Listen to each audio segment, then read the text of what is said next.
Welcome to The Art Confidential, the podcast where we dive into the parts of being a creative that usually stay off Instagram. We're your hosts, Andreina and Jacqui. We're sitting down with artists, gallery owners, creative insiders, and each other for honest conversations about art, creativity, self-doubt, connection, and the real life that happens in between the making. This isn't about perfection, and it's definitely not about romanticizing the hustle. It's about creating a space where curiosity thrives, community matters, and we all grow together. Let's go.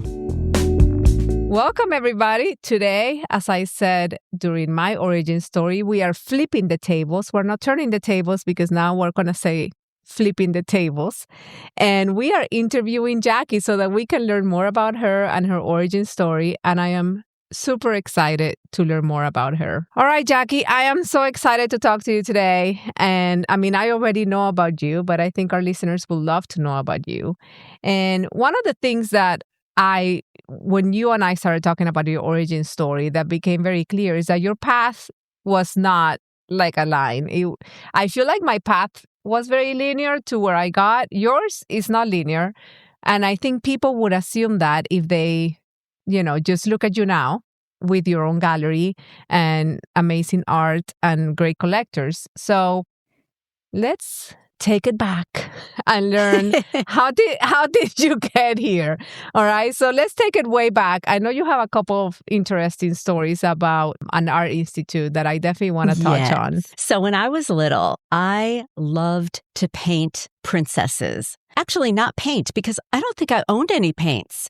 All I remember was crayons and markers. And I used to sit at this little desk and all I would draw was princesses. I was obsessed.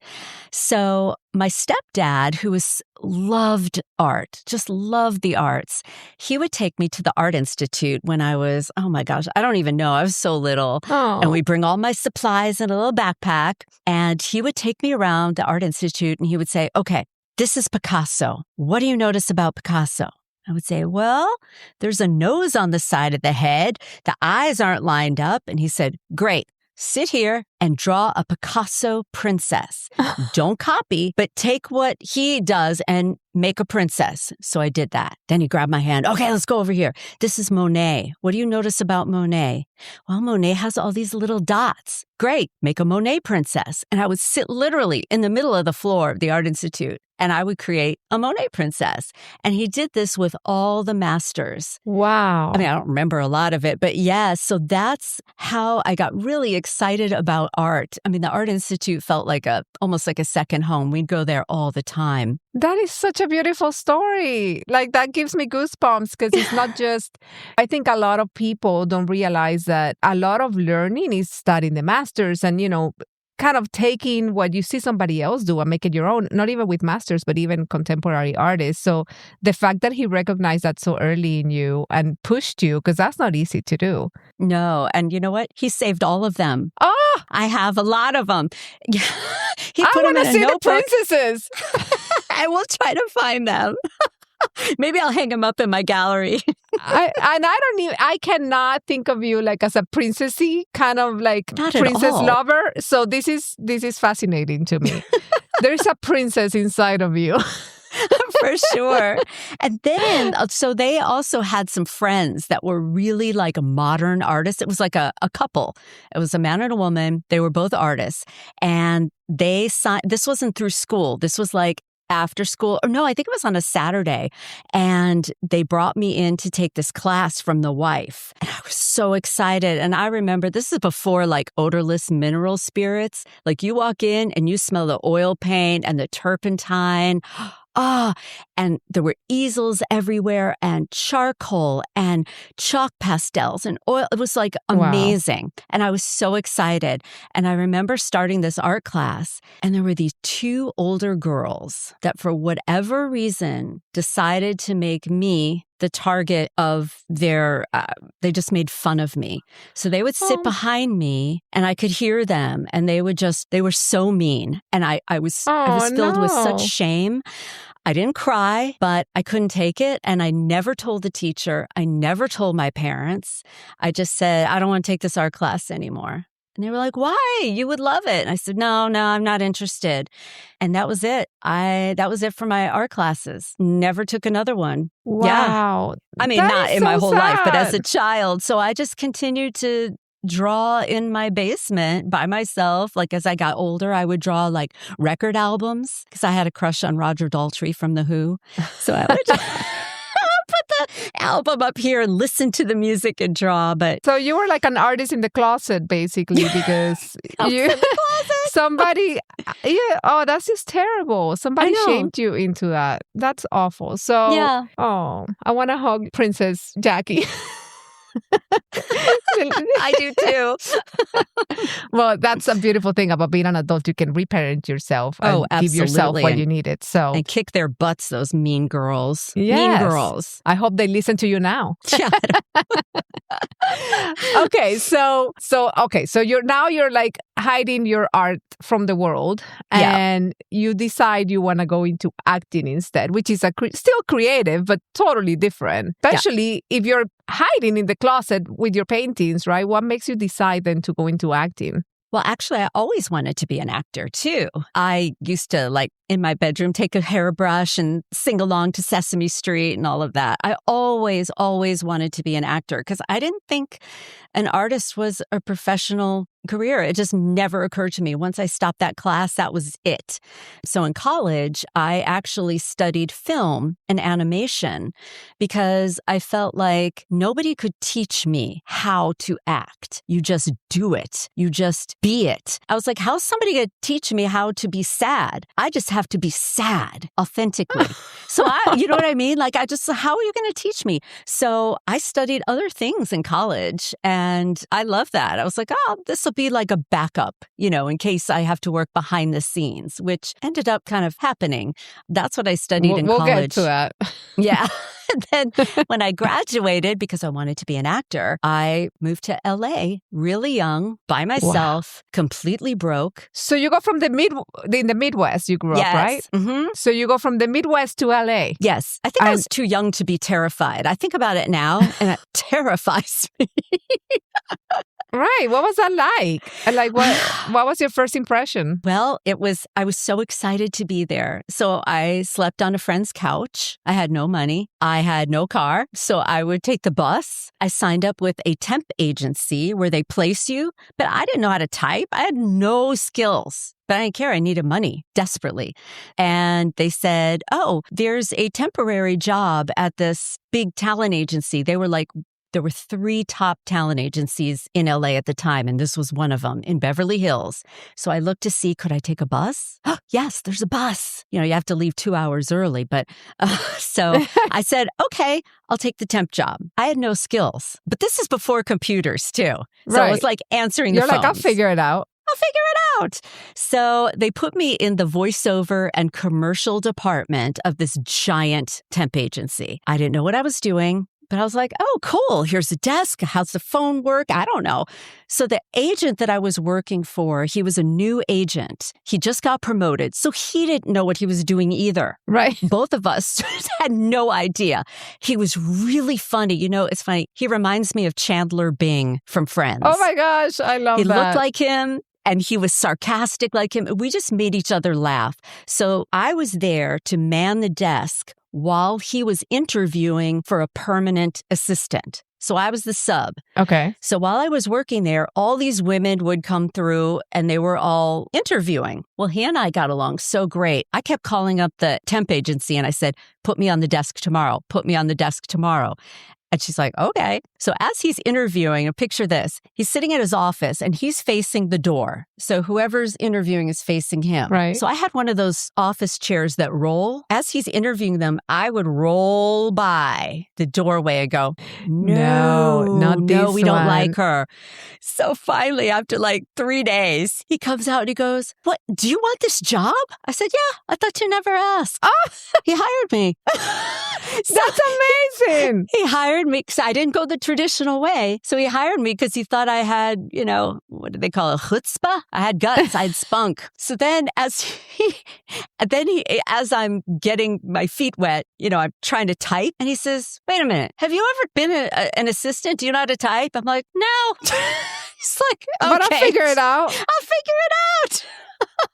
So I learned a lot by working there. I was behind the scenes. And as an actor, I was learning who was working, who wasn't. Why was this person? What were they doing? Like this actress, she would smile when she would read. So her voice came out warm. But another actress wasn't, because we had an audition booth in our office. So a lot of actors would come in and we would record them. And I would watch them. And then I got to the point where I could mimic them, the women. So you basically like took it as a school, a different type of school. You're like, I'm just going to learn from, that's awesome. That's exactly it. I learned what was working, what wasn't, and then I started honing my skills. So first of all, nobody knew what I looked like. So I had like an older voice. I'm like 21. And nobody knew that when I would talk to the casting agents. Like these are bigwigs that I'd be talking to.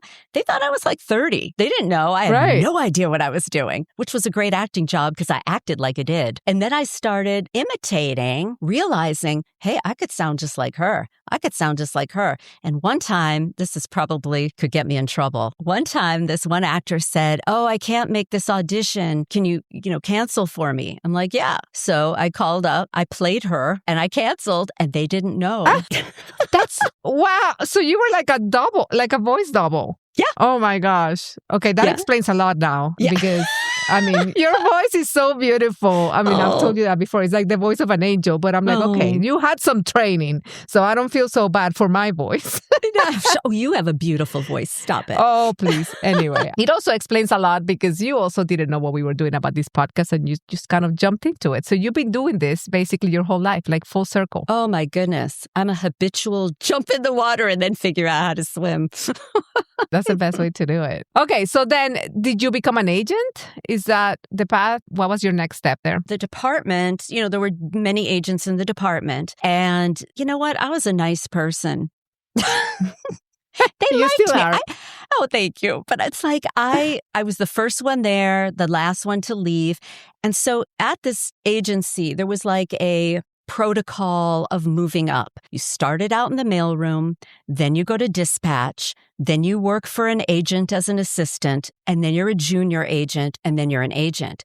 Well, because I came in through the temp agency, I never worked the mailroom. I never worked dispatch. So I'm working a desk along with other agent trainees is what they called them. Right. So at the end of, I forgot how long it was, but the head of the department said, okay, Jacqui, I'd like to make you an agent. He said, you're really good at this. We'd like you to join as an agent. You'll have a Mercedes in 2 years. And I was like, wow. Oh. Yeah. And I was like, you know what? My heart wasn't in it. My heart wasn't in it. I felt like I was really good at it because it was an acting job. I was acting like an agent, but in my heart, I wasn't an agent. So one of the most difficult things I had to do was I had to, what do they say? Poop or get off the pot? I got off the pot. So I said, I can't do it. So then what they did, which is incredible, they represented me as an actor. Oh. I had no experience, but my agent that I worked for was such a cool guy that he said, we'll represent you. So I was able to put on my headshot and on my voiceover reel. Also, he got me in with the best teachers in voiceover. I took from people that were casting like at Warner Brothers and whatnot. I mean, huge. And they did my demo for me. He pulled strings to help me out. I am so, and I can't find him now. I don't know where he went. Yeah, I know he's not, the agency All right, if you're is listening no to longer. this, Yes. get in touch with us. I know. We'd like to find you. He was I mean, good. they believed in you from day one, right? Like, I mean, to hire you, to then represent you, that's amazing. It was amazing. So then I what do? I needed money while I'm going through all these auditions. So I got a job waiting tables and I hated it. So I thought, okay, I'm not learning anything here. At the agency, I was learning things at least. If I wasn't doing acting, which is what I wanted to do, at least I was learning stuff. Here I felt like dead. So I thought, okay, what can I do to get on these sets? So there's casting agencies back then where they cast extras. Now they call them background actors. But they're the little people like when you're watching a movie or TV, they're the ones sitting in the like booth. Back there. Yeah, in the restaurant, they're crossing in front of the screen, all of that. I said, okay, I'll do that. So I signed up to do that. That's also super competitive. There are 1 million of them. But because I was short, I was like tiny, and I had these little tiny hands. They cast me as a hand model for children. And oh my gosh. I didn't get a lot of work doing that, but a few commercials, I would just be the hand coming in. But the Oh, that's coolest, so funny.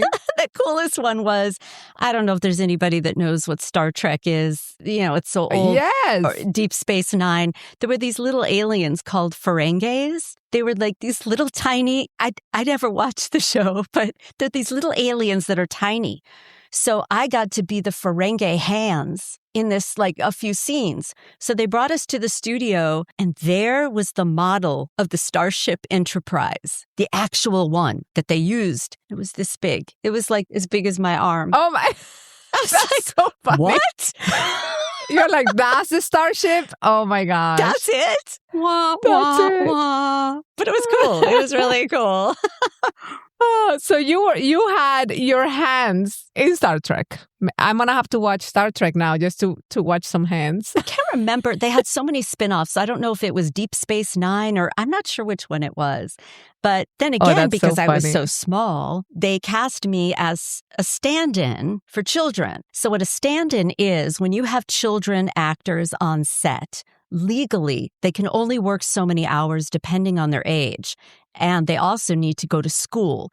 But not school, they have to be tutored. Say they go to a classroom with a tutor on the set. So if Okay. you're in film, what they do is they rehearse with the children. And then after that's done, it takes hours to set up the lights for each scene, each camera angle. So I would stand there on those marks where those kids are supposed to be, and they would light me. Oh, wow. But in television, which is a whole different situation, same thing where the kids would rehearse, but with live cameras. Those, you would need an adult to do the actual rehearsal. So I did film, and it was a lot of waiting around, but that's okay. It was more fun than being a background actor. For sure. When I got into sitcoms on TV, that's when the fun began, because I got to do the rehearsals when the kids were in school. Oh, that is fun. And also, the sitcoms, they have a 5-day rehearsal and shooting schedule. So they would work on the script, and then every single day at the end, they would do a run through like a play. And the writers, the producers, the network, they would all be there to see which jokes were funny and which weren't. So they had the kids do that. Oh, that's so funny. But all the female guest stars, instead of paying them for 5 days, they would pay them for 3 days. So I would have to be, I would have to be the female guest stars for 2 days. So I got to do the run-throughs, the end of the day plays for the network and the producers, which was so fun. Well, that's fun. Yeah. So what was the funnest, like, sitcom? Like, what was your favorite? Ooh, I had 2. The first one was called Thunder Alley, and I got to work with Ed Asner, Lou Grant, and I was standing in for a little boy who now became very famous, Haley Joel Osment. He is now an adult actor. He was in Forrest Gump. He was the little boy, and he was in I See Dead People. Oh, The Sixth Sense. Yes, that kid, Sixth Sense. Oh, That was my baby. I just watched that with my kids, like literally just a few days ago. My daughter's name Haley. His name is Haley. He was the first kid that I was like, "Ooh, I could be a parent." We loved each other. Oh, he was so fun. So on the rehearsal, so he's 5 at the time, and there were a lot of scenes with him and Ed, who's his grandpa, where he'd be sitting on his lap, and he's a little kid, little boy. I got to sit on Ed Asner's lap for these rehearsals. It was so funny. We would just joke, and he would like carry me around like a little kid.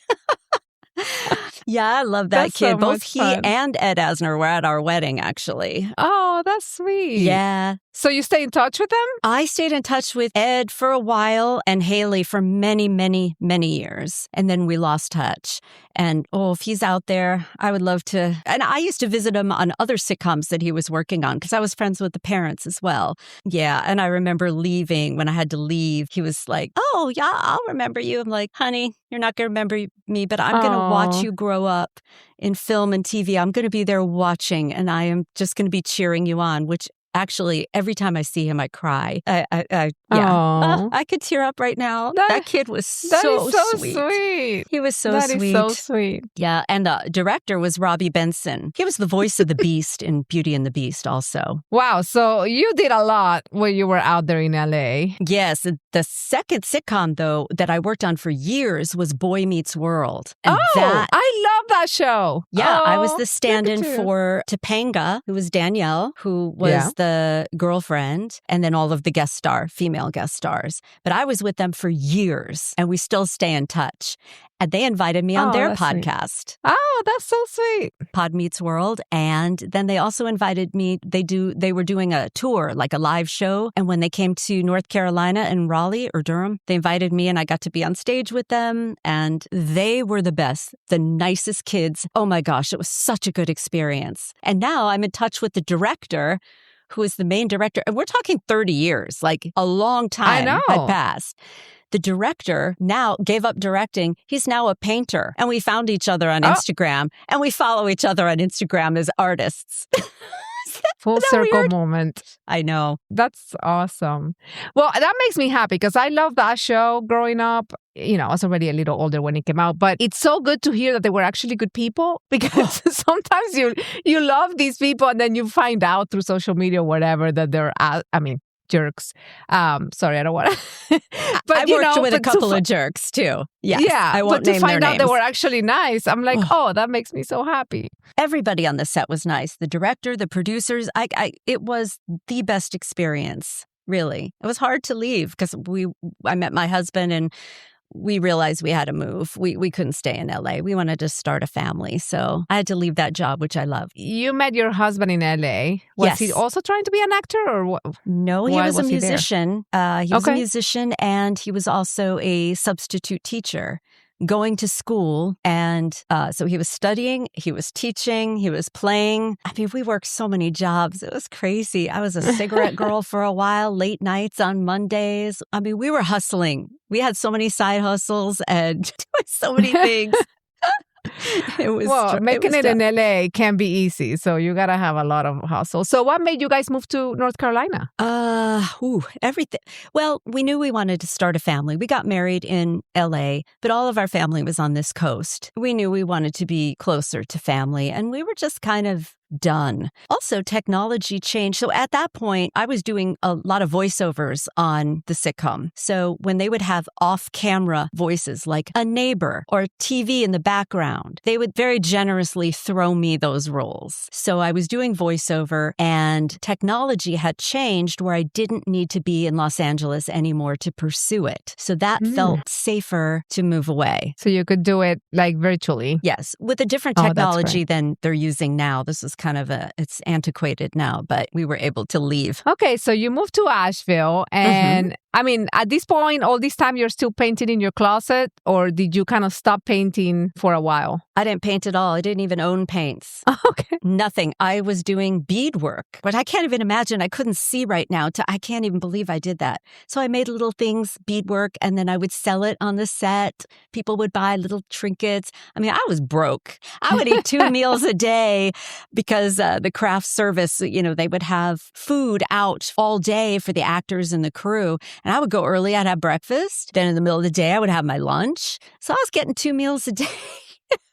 But yeah, I did beadwork and I don't think I owned a paintbrush at all. Wow. Yeah. Okay. So how do you get back to painting? Well, I came late to the game. So we moved here. And by late, you mean like you were like in your 30s? Yeah, I think so. Yeah, that's not late. That's 40s? You're a youngster. No, 40s. Yeah, so young. 40s. Yeah, because I'm thinking 30s, I had a baby. 40s is the new 20s. So amen, sister.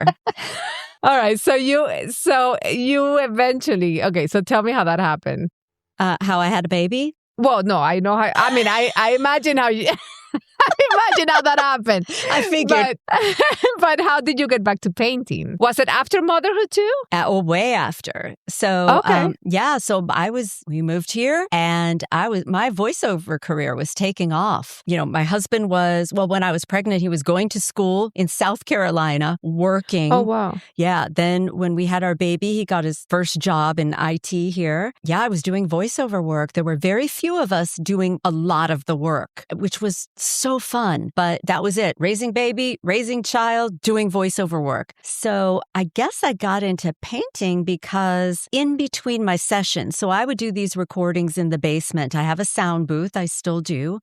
And in between the sessions, I was like, well, what do I do? I was bored. I was so used to like doing something all the time. So I just set up a little table area and got some paints and started playing, and it was really fun. But I never thought I'd be an artist. I mean, at all. Did you think you were any good? Oh my God, it was horrible. No, you probably were not.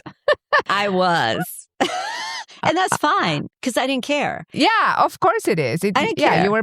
You were having fun. So, okay, but you didn't think it was that good, but were you sharing or are you still in the closet at this point? Well, I think Instagram was just starting for me. It was pretty much stills. There were no videos. There was no algorithm. There was none of that. Right. So I just started an Instagram. I took an online course, a mixed media course, which I was like, ooh, I could use more than just paint. That opened up a whole new world. So I would post things. I'm telling you, they were bad, but I didn't care. I really didn't care. And people were really nice. I loved the community of other artists. And then somebody bought something. I was like, what? And it was $50. I charged $50. And I was like, ooh. That flipped the switch. I think it did. And then as voiceovers changed throughout the years, I just started painting more and more. Took some more courses. Really, it fulfilled a different creative thirst because when you're doing voiceover work, and I would do a lot of characters, like really fun jobs, you're still reading somebody else's words. You're bringing them to life. Right. So it was creative. You're interpreting it, but I wasn't creating it from scratch. There was something missing. And that's what painting fulfilled for me. A blank canvas, I could do what I want. I could write the words. Okay, so how does your confidence eventually evolve? I'm guessing, this $50 painting kind of flipped the switch. At that point, are you like, maybe I could do this? How did that happen? I still didn't think I could do it, but I took like a oil and cold wax class at 310. That we talked about before. Mm-hmm. And there was another artist that was in this exhibit, like we had like a show or something. And I met him at an opening and he was so funny. We just got along great. Then I took a class from him. His name is Mark Bettis, and he was teaching in a studio that he's not in now. And I hated the medium because it didn't act like acrylic. I was trying to get it to act like what I was used to. So it was like a battle. Yeah. So we just got along great. And he said to me, I'm moving into this big studio by myself. I would love to represent you. Would you like to be in my gallery? Wow. I was like, what? Oh my gosh. Yes. Yes. Hell yeah. Hell yeah. So then I was thinking I wanted to be in the River Arts District, but I couldn't afford a studio of any kind at all. So I was thinking, how do I even make this bigger? How do I get to be in his gallery, but also paint there? Mm-hmm. So, and this is a great tip. Instead of thinking what I wanted from him, I thought about how could I be of value to him? How could I help him as he's helping me? Right. So I came up with this plan. We had a meeting that he was going to take my paintings and take a cut. So I said, so you're the only one working this gallery, right? He said, yeah, he just moved in. It was big. He represented, I think, 2 other people other than me. I said, what if I volunteer in your gallery Thursdays, Fridays, and Saturdays? So you can take some time off and you give me a little corner that I can have to paint in so I can have a little mini studio here. And he said, so you'd work here for free? Yeah. And you don't charge me rent. He said, let's try it. So That's awesome. So is that the same space he's in now? he's in now. It looks different. Oh, It looks a lot okay. different. We used to have a living room back there and a refrigerator. We had so much fun. I learned so much from him. He gave me a space and I painted there. I was able to join the River Arts District. I met so many people that I wouldn't have had the opportunity had I just been a represented artist because I wouldn't be there. I had to be there Right. so that I could meet people. Yeah. So that's an unconventional way, folks, to get into a gallery. Is figure out how could you help them? Yeah. And then it comes full circle because now you own your own gallery in the same exact building Yes. that you actually sublease to other artists as well. So can you talk about that? And like, is that like surreal? Like, Very. tell me about that. So with Mark, understandable, his artists had to have an exclusivity of geographical territory. You know, you can't be in other galleries within a certain mile radius, which makes sense because he's representing you. He's spending money on advertising and this and that. Also, this upstairs gallery, which I loved, the person who was in there at the time, every time there would be an opening in her space, because she had the center section and then she had 3 other little rooms that she would sublet. Every time there was an opening, and I got to know her really well because she was upstairs, same building. She would always say, Jacqui, I got an opening. I said, I can't afford it. I can't afford it. I can't afford it. Every time. I think it happened 4 times. So at that time, I had been in more galleries. So I had to leave Mark as an artist, and I had kind of learned everything I needed to learn. And he was having more artists that he was representing. So there was a smaller space. Like my time of growth there was done. We were still very, very, and still are very good friends. But I knew I had to take the next.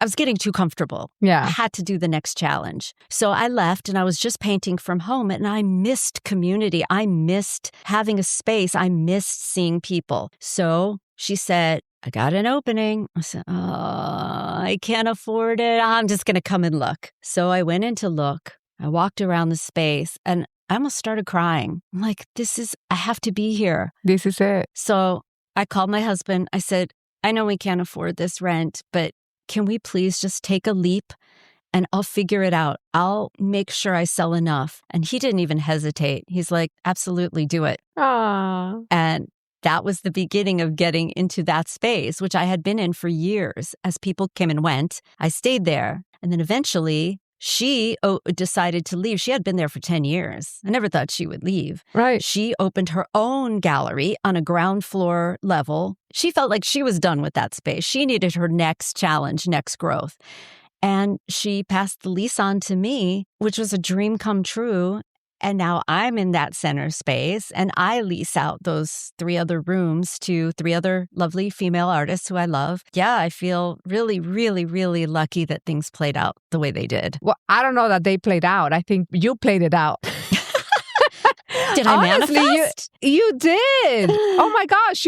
So from LA, from, Mark Betty's, everything, it's all connected. You have been taking all these risks so courageously, right, throughout your life. So I don't think it just happened. You created that. I guess I think back and I'm like, how was I not? I kind of feel the older I am, the more terrified I am. But then again, I said, let's do a podcast. And here we are. I mean, Here we are. What do you think connects all of these things that you've gone through? Because I can think of a word, but I want to know yours. I was going to say curiosity. Also some sort of thirst, drive to keep evolving. What's next? Once I get too comfortable, I want to evolve. I want to try something new so I can have some growth. Yeah. That's more than one word. That's fine. I like it. I was going to say brave and curiosity. You're like, because a lot of people have that curiosity, but they're not brave enough to pursue it. You have both. Somebody once told me, like, success is when luck and talent meet, right? Because a lot of people, like, they're very lucky or they're very talented, but they don't take the opportunity because they're not brave enough, right? The opportunity was there, but you grabbed it. That's amazing. I think I created it because, like with the agent job, you created it. I grabbed that in a most unconventional way. Same with Mark. I mean, there's ways to submit to galleries. I didn't do that. I just was like, no, I'm going to just do it my way. It was a risk, but I don't know. I was kind of fearless in a way, and I didn't care if I was bad. which I was. You are fearless. And I think this is so funny because probably my initial paintings were also terrible, but you and I both were brave enough to show it. And it goes back to the conversation also with Jamie, right? It's about putting yourself out there, and you did. I mean, you did in LA. You're like, hire me. I don't know how to type, but I'll figure it out. Right? Like, I don't know how to act, but I'll figure it out. I don't know how to do voiceover, but I can learn. So that's amazing. So now looking back, because you asked me this question and I want to turn it around. What would you say to your little self, your little Princess Jacqui? Fasten your seatbelt, kiddo. It's a wild ride. And also, don't wait for permission. Don't worry about what other people are thinking. Do what brings you joy and follow that. Trust, follow that. And don't worry about comparison or any of that. Just go forward and you'll be okay, kiddo. You'll be okay. That made me cry. Yeah. Oh, okay. So do you have anything coming up, or what are you excited about in the near future? This podcast. Yes. As we are jumping in without a lifeboat, I love just talking to you, getting to know you more. Also, the guests that we're lining up is so exciting. I like to learn. I love to learn things. And I'm excited to learn from our guests. This is just thrilling to me. I've not been lit up like this. I can't even remember. This feels like such alignment in how to help other people, how to connect with other people, and how to learn from other people. This just feels like it's ticking all the boxes that you could do as you're creating art. It just feels like everything coming together in this beautiful bouquet of opportunities. It's just so exciting to me. I'm just so excited. I can't even sleep. I know. I am the same way. Which explains the bags. It explains her face. Yeah, I am also so very excited, and I can't wait to show everybody who else we have coming and figuring it out with everybody else. So this was so nice to talk to you. You're like the perfect example of, again, curiosity meeting being, courageous and brave and going for it. And I mean, hello, people see you now as like this successful artist with their own gallery. And it's like, yeah, you created that path. You put yourself there. So that's amazing. Thank you. Thank you. That means a lot. Well, thank you so much, Jacqui. And thank you, everybody, for listening. Make sure that you give us your comments. We love to hear from everybody. And stay tuned for more. Thank you. Bye. Bye. If you are loving these behind-the-scenes confessions, don't forget to subscribe and leave us a rating or a review. It helps The Art Confidential reach more listeners and keeps this creative conversation growing. Follow us on Instagram at The Art Confidential, where you can send us your questions, comments, or future topic requests. We'd love to hear from you. And you can find us personally at By Andreina and at Jacqui Fehl for more of our day-to-day creative lives. Thanks for listening, and we'll catch you in the next episode.